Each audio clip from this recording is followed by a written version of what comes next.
So I am back on the nature trail doing another video because, give you guys a break from the, the being in my room every day, video-wise.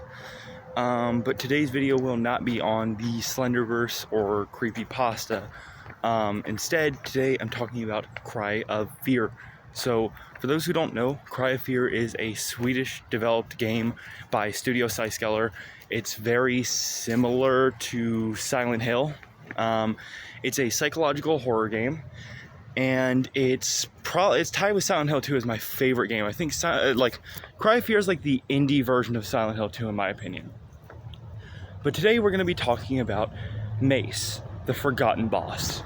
Now, Cry of Fear has plenty of memorable bosses and monsters, but Mace and Carcass are the two that got thrown to the wayside a little bit. Also, sorry my hair's shorter. It was fighting me, so I just cut it down. So the reason that I love Mace starting off, which is funny that that's like my favorite monster from Cry of Fear, because that's Andreas's least favorite, who is one of the lead developers for the game. But the way the boss fight works is it's not like, for example, the Saw, where you can just ooga booga shoot at it until it dies. In this fight, you're in a pool of water, and there are valves everywhere that control electricity. And you have to kind of spin around and then get out of the water in time for Mace to be shocked, but not you, killing it instantly. Then you have to find a saw, cut it open, get the key out, bing, bang, boom. You're continuing onward towards your pursuit of Dr. Purnell. But here's the reason why I think it's such an underrated monster. Starting off, one, you're not able to see how close it is to you when doing the valve-y thingy. You're not able to just ooga booga shoot at it, and if it gets its hands on you once, you are dead. No morphine can stop that. So I think and not even accounting for its design, amongst a bunch of different monsters that represented a bunch of different things, Mace is so much different because it's got this long tongue and this big old mace, and it's got wrappings around its body and stuff, at least from what I can tell, because the model's it's obviously not the greatest model that's ever existed, but it's still good. But I think the thing that sucks about Mace being kind of tossed to the side, especially because Andreas said that if he could go back, remake the game, he would not include Mace, which is a real shame because I thought it was such a uniquely implemented boss, and I thought it was really fun, and it was really cool.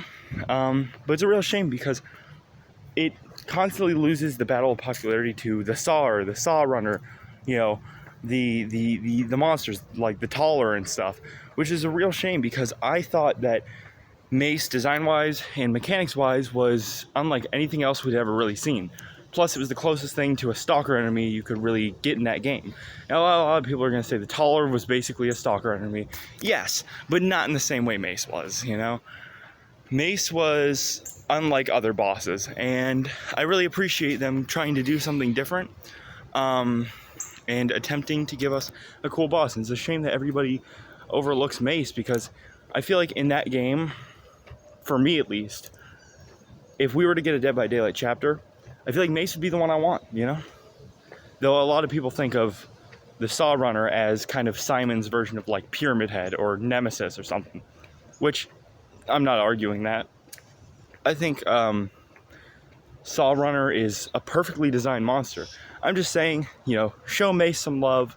If you haven't already played Cry of Fear, you like psychological horror, check it out. If you like Silent Hill, you'll love it.